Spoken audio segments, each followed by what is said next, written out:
Hi viewers, welcome to Interesting Review channel. இன்னைக்கு நம்ம பார்க்க போற மூவி என்னன்னா காண்டாரா சாப்டர் 1. காண்டாரா சாப்டர் 1 வந்து பாத்தீங்கன்னா ரிஷப் ஷெட்டி எழுதி இயக்கியிருக்காரு. இந்த படத்துக்கு மக்களிடையே என்ன மாதிரியான வரவேற்பு கிடைச்சிருக்கு அப்படின்னு சொல்லிட்டு பார்த்துலாங்களா. இந்த படம் மக்களிடையே பார்த்தீங்கன்னா ஒரு நல்ல வரவேற்பு பெற்றிருக்கு. ஆனால் படம் எப்படி இருக்குது அப்படின்னு சொல்லிட்டு பார்த்துக்கலாம். இந்த படத்தோட ஒன்லைன் என்ன அப்படின்னு பார்த்தீங்கன்னா, காண்டாரா அப்படிங்கிற இடத்துல வந்து பார்த்தீங்கன்னா ஒரு அமானுஷ்யங்கள்லாம் வந்து நிறைய இருக்குது. அந்த ஒரு ஈஸ்வர பூந்தோட்டம் அப்படின்னு சொல்லிட்டு ஒரு காட்டுக்குள்ளே ஒரு இடத்த காட்டுறாங்க. அந்த இடத்த ஒரு அரசர் வந்து பார்த்தீங்கன்னா அவங்களோட குடும்பம் அதை வந்து அபகரிக்க பார்க்குது. அப்போ அங்கே இருக்கக்கூடிய மக்கள் அதை வந்து எப்படி வந்து அந்த மக்களும் அங்கே இருக்கக்கூடிய ஒரு அமானுஷ்ய சக்தியும் எப்படி அதை தடுத்து அதை வந்து அவங்கக்கிட்டேருந்து காப்பாற்றுது அப்படிங்கிற மாதிரியான இந்த கதை போகுது.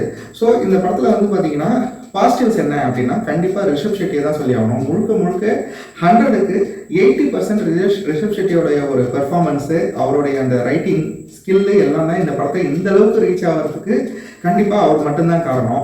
மீதி 20% தான் வந்து மற்றவங்களுடைய பெர்ஃபார்மன்ஸ் எல்லாமே சொல்லலாம். ஜெயராம் சார்லாம் சூப்பராக பண்ணியிருந்தாரு. அவருக்கு பையனாக நடித்தவங்களும் சூப்பராக பண்ணியிருந்தாங்க. ருக்மணி வசந்த் சொல்லவே தேவையில்ல, அவங்க வந்து சூப்பராக பண்ணியிருந்தாங்க.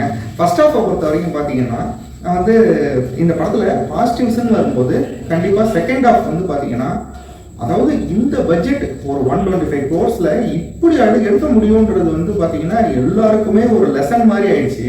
எல்லாருக்குமே ஒரு பாடம் சொல்லி கொடுத்துட்டாங்க. என்னன்னா, நம்ம வந்து ஒரு டெடிக்கேட்டடாக ஒரு பட்ஜெட்டை வந்து எப்படி கரெக்டாக யூஸ் பண்ணி எப்படி கரெக்டாக வந்து மக்களுக்கு வந்து ஒரு விருந்தை கொடுக்கணும் அப்படின்றதுக்கு இந்த படம் ஒரு எக்ஸாம்பிளாக போயிடுச்சு.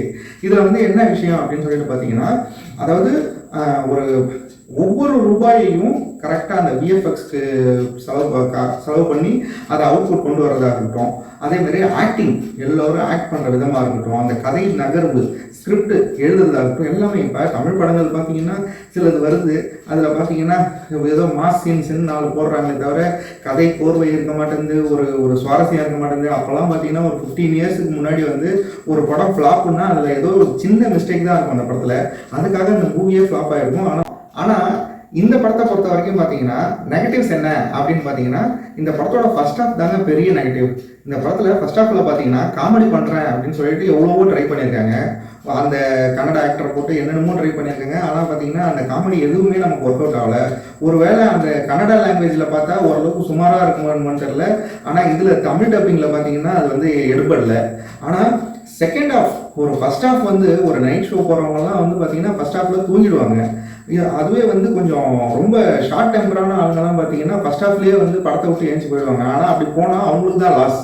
செகண்ட் ஹாஃப் பார்த்தீங்கன்னா அப்படியே ஃபர்ஸ்ட் ஹாஃபுக்கும் செகண்ட் ஹாஃபுக்கும் சம்மந்தமே இல்லாத மாதிரி பார்த்தீங்கன்னா ஒரு விறுவிறுப்பும் இந்த பட்ஜெட்லேயே இந்த படம் நம்ம எதிர்பார்த்துக்கவே மாட்டோம். செகண்ட் ஹாஃப் அந்த மாதிரியான ஒரு பயங்கரமான சம்பவம் பண்ணி மிரட்டி விட்டு போயிட்டாங்க. அவ்வளோ பக்காவாக இருக்குது.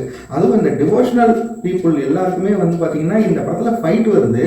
ஒரு நார்மலாக ஃபைட் வந்தாலே ஒத்துக்க முடியாதுன்றவங்க ஒரு டிவோஷனலோட கலந்து ஃபைட் வர்றதுனால அதை நம்ம ஒத்துக்குவோம். ஸோ வந்து பார்த்தீங்கன்னா இந்த படம் ஒர்க் அவுட் ஆகிறதுக்கு கண்டிப்பாக ஆன்மீகத்தை நம்புறவங்க எல்லாருக்குமே வந்து இந்த ஃபைட்டும் வந்து பார்த்தீங்கன்னா அவங்க மனசு ஏற்றுக்கும். ஸோ இந்த படத்தில் எல்லாமே கமர்ஷியல் எலிமெண்ட்ஸ் எல்லாம் ஐடியாவாக வந்து ரிஷப் ஷெட்டி வந்து கரெக்டாக வந்து செட் பண்ணி கரெக்டாக மக்களுக்கு வந்து ரீச் பண்ணியிருக்காரு. எல்லாத்தையுமே டிஃப்ரெண்ட்டாக கொடுத்துருக்காரு. ஃபைட் எல்லாமே டிஃப்ரெண்ட்டாக இருக்குது.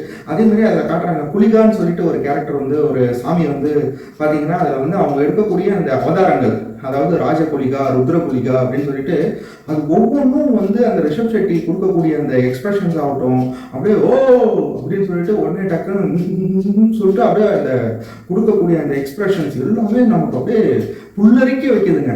அதாவது இந்த படத்துக்கு வந்து பார்த்தீங்கன்னா மார்க்ஸ்ன்னு ஃபர்ஸ்ட் ஹாஃபுக்கு கொடுத்துடலாங்க, ஆனால் செகண்ட் ஹாஃபுக்கு மார்க்கே கொடுக்க முடியாது. ஃபினாமினலான ஒரு பெர்ஃபார்மன்ஸ், ஒரு மேக்கிங் எல்லாமே ரிஷப் ஷெட்டிக்கு ஹேட்ஸ் ஆஃப். அவ்வளோ சூப்பராக இருக்குங்க.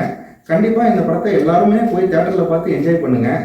கண்டிப்பாக நம்ம தமிழ்லேயே வந்து பார்த்தீங்கன்னா 1001 படம்லாம் வந்து பயங்கரமான ஒரு ஹிஸ்டாரிக்கல் மூவி.